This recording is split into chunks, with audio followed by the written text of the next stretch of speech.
Good morning.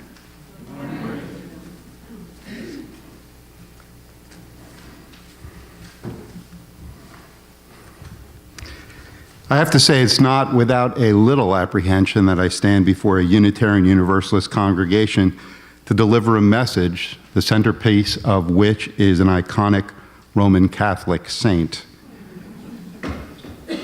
In the liturgical calendar of the Roman Catholic Church, yesterday, October 4th, was the feast day of St. Francis of Assisi.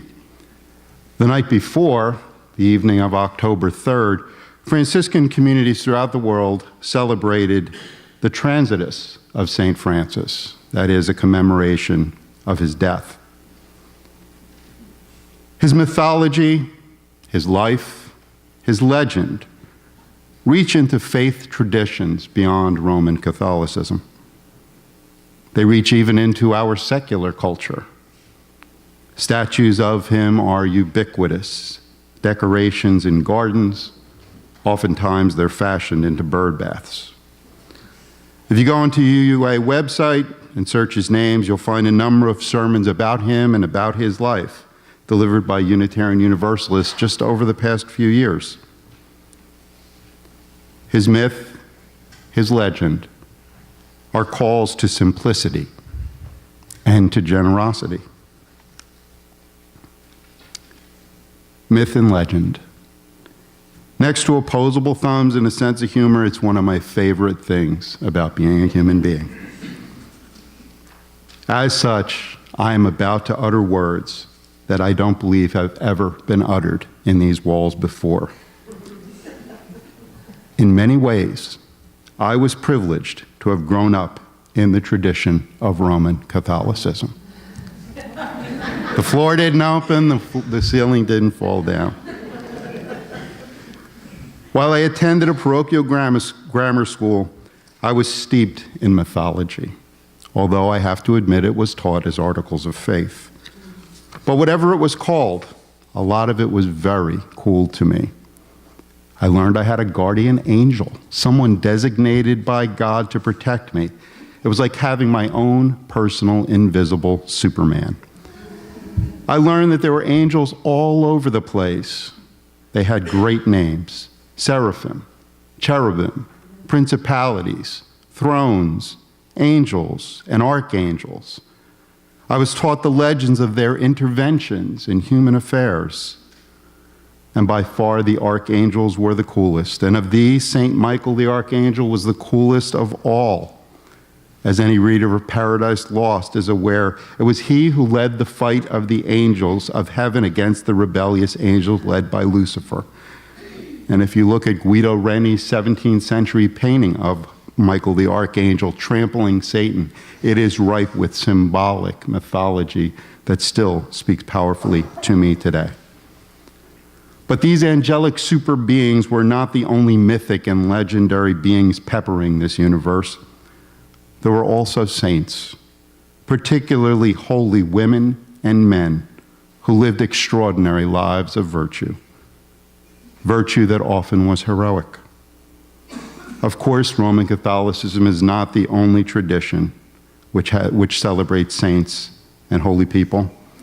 In Tibetan Buddhism, for example, these saints are adepts at the practices inherent in that tradition, and they guide the faithful through the various realities presented at death. We had a speaker here a number of years ago who referred to Joseph Campbell as the first saint of Unitarian Universalism. I cannot imagine that each of us does not have a person, either who we know or who we know of, or who we have known, who we consider to be saintly, virtuous, and inspirational.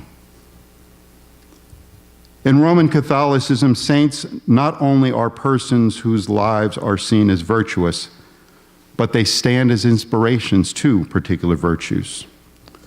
Those virtues sometimes are associated as a means with which to cope with certain life situations.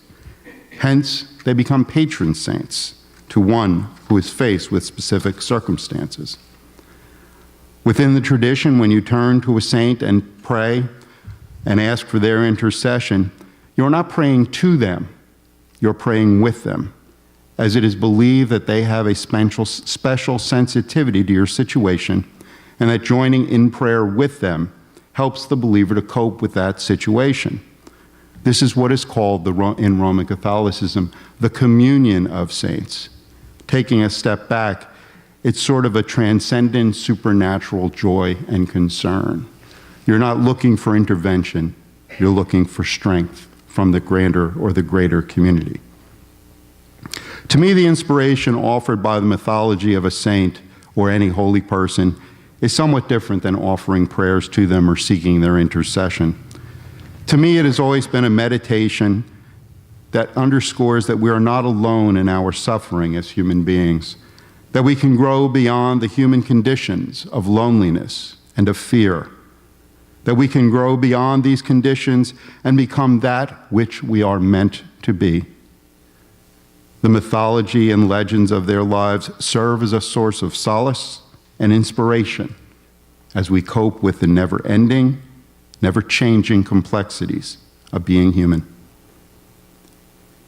In Hero with a Thousand Faces, Joseph Campbell wrote of mythology that it will always be the one shape-shifting, yet marvelously constant story that we find, together with the challengingly persistent suggestion of more remaining to be experienced than ever will be known or ever will be told. It has always been the prime function of mythology and rite to supply the symbols that carry the human spirit forward, in counteraction to those constant human fantasies that tend to tie it back. This is so important, I'm going to say it again, important to this message, I'm going to say it again. It has always been the prime function of mythology and rite to supply the symbols that carry the human spirit forward, in counteraction to those other constant human fantasies that tend to tie us back. The contemporary human fantasies that tend to tie back our human experience seem to me to be a culture that literally pays homage to greed and to acquisition. A homage paid by the insidious noise of all media, the quest for perpetual youth, and the culture of celebrity. These seem to me to be the fantasies of our contemporary culture which hold us back from the experience of being genuinely human. In a poem called Dinosauria We, the mid-20th century poet Charles Bukowski speaks compellingly to the consequences upon our humanity which these fantasies have wrought. The poem is thus: born like this, into this, as the chalk faces smile, as the elevators break, as political landscapes dissolve, as the supermarket bag boy holds a college degree, as the sun is masked. We are born like this, into this, into these carefully mad wars, into the sight of broken factory windows of emptiness, into bars where people no longer speak to each other. Born into this, into hospitals which are so expensive that it's cheaper to die, into a place where the masses elevate fools into rich heroes. Born into this, walking and living through this, dying because of this, muted because of this, fooled by this, used by this, made inhuman by this.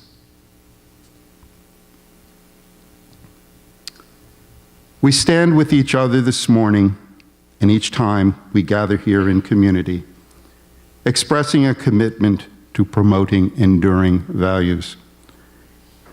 We seek to proclaim to ourselves and bear witness to each other the values of compassion, generosity, patience, and community.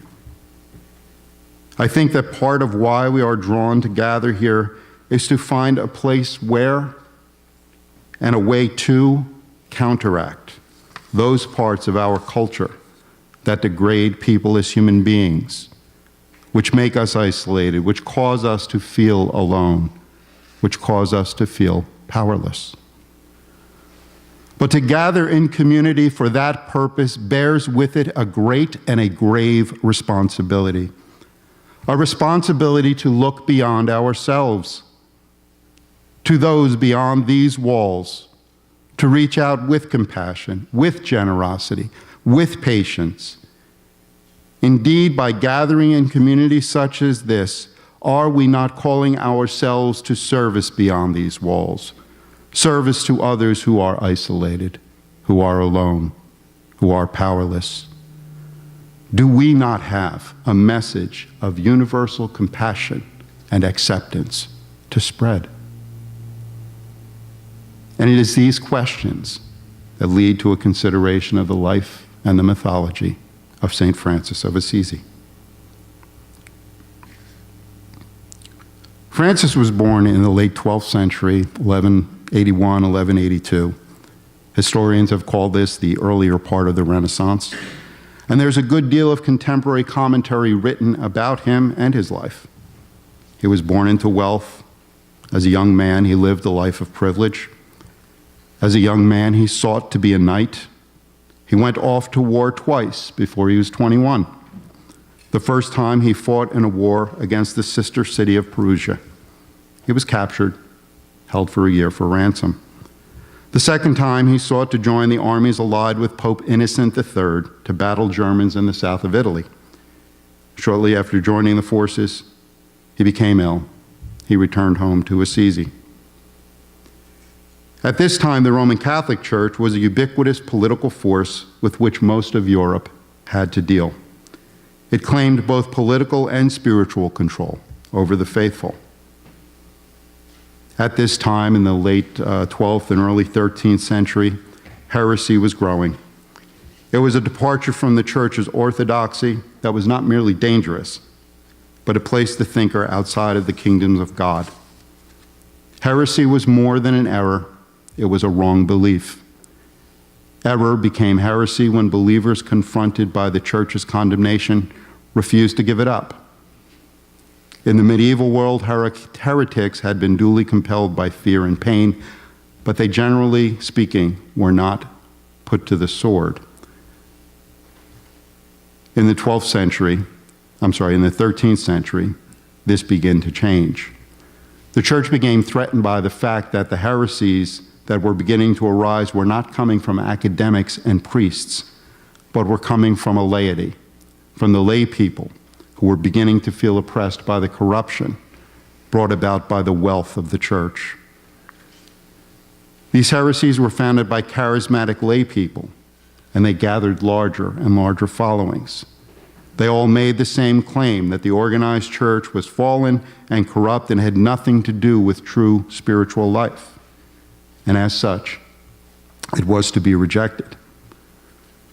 These heresies arose from the poor and the oppressed, who in their degradation felt that the church had failed in its mission.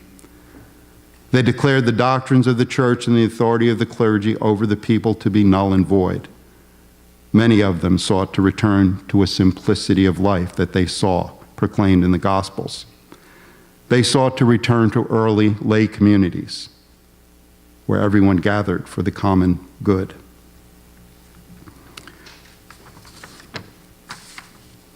There were many wandering preachers who proclaimed a life of apostolic poverty. That is, an imitation of the life proclaimed in the gospel, where one did not seek material goods, but rather sought to serve those in their community.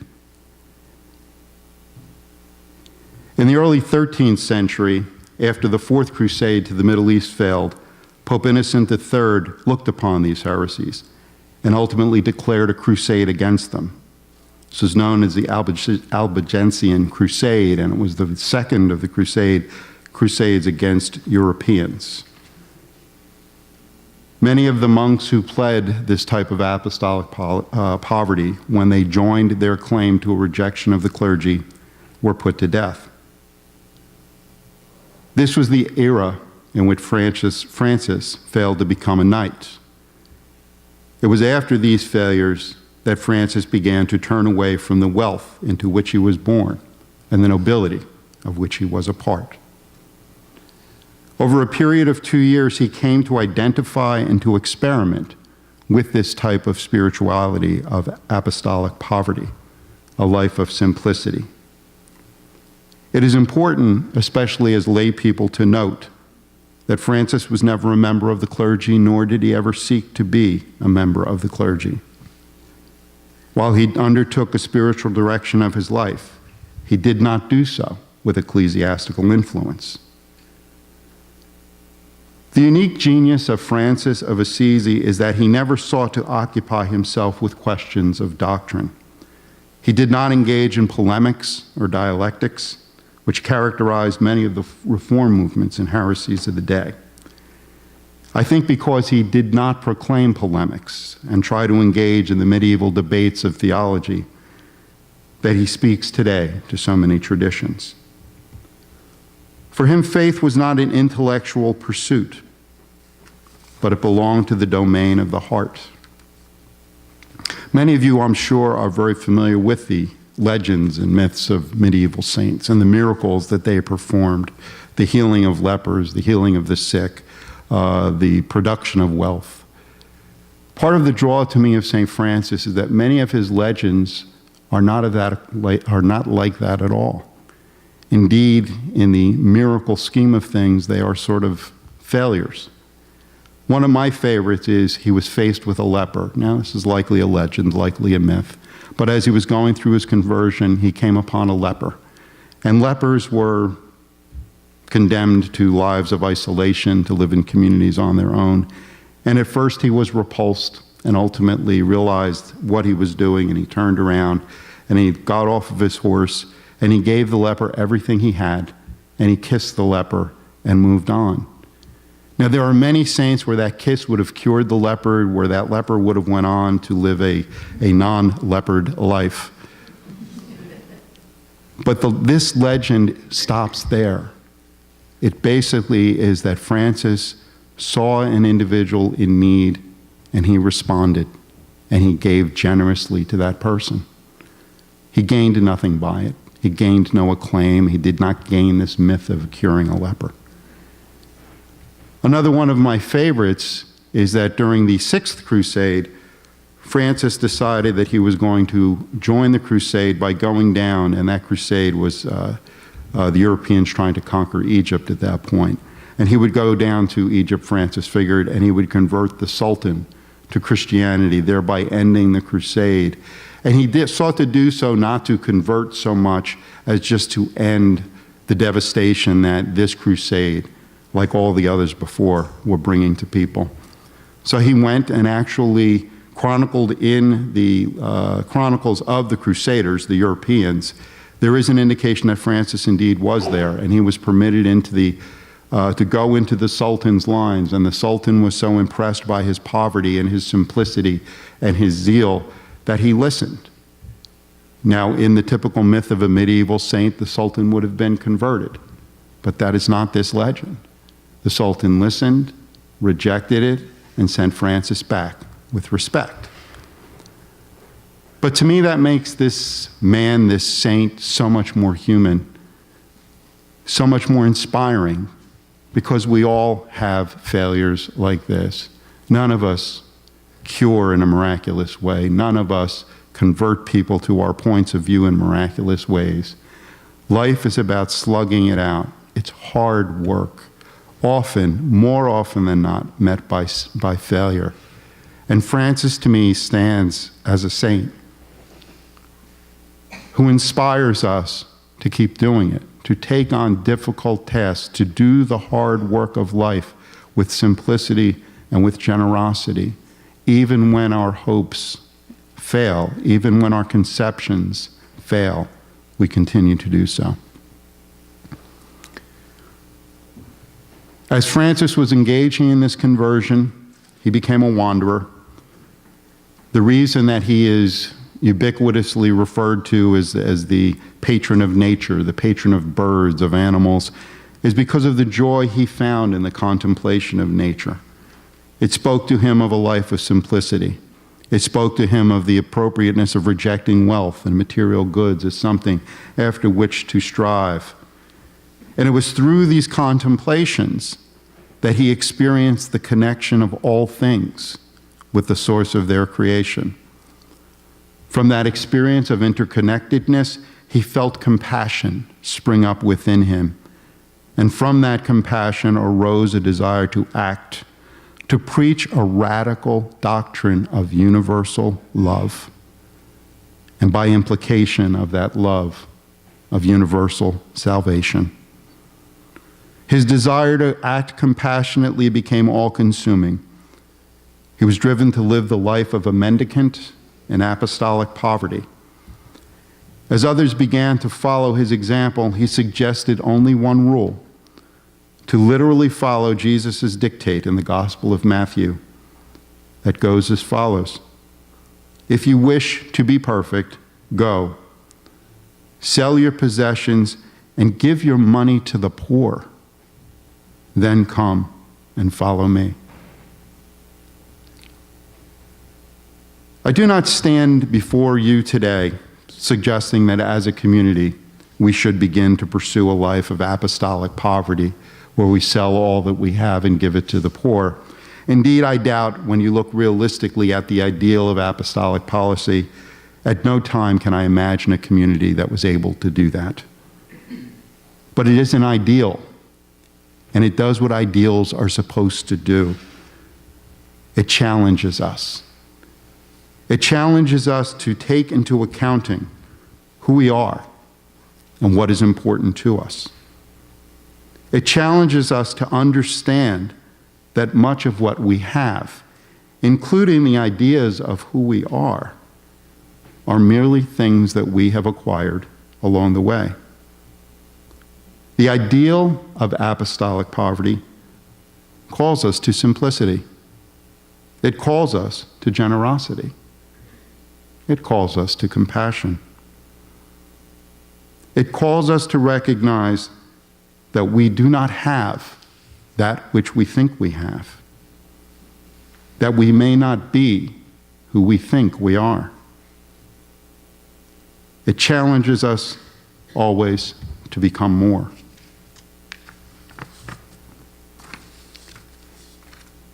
I think these are good questions for us to ask ourselves as a community that has engaged in interim minister and is in a process of trying to think where we go from here. Are we what we think we are? What can we become? How much more can we be to ourselves and to the community beyond these walls? I hope that we're able to focus over these next 2 years this gift of interim ministry and genuinely struggle and begin to answer these questions. In thinking about apostolic poverty and its impracticality, I tripped across a reading that I would like to offer, since I didn't open the message with a reading that is in the hymnal. It's called The Great Lesson. It's by Olympia Brown. I think it speaks to ideals which seem to us to be impractical. We can never make the world safe by fighting. Every nation must learn that the people of all nations are children of God and must share the wealth of the world.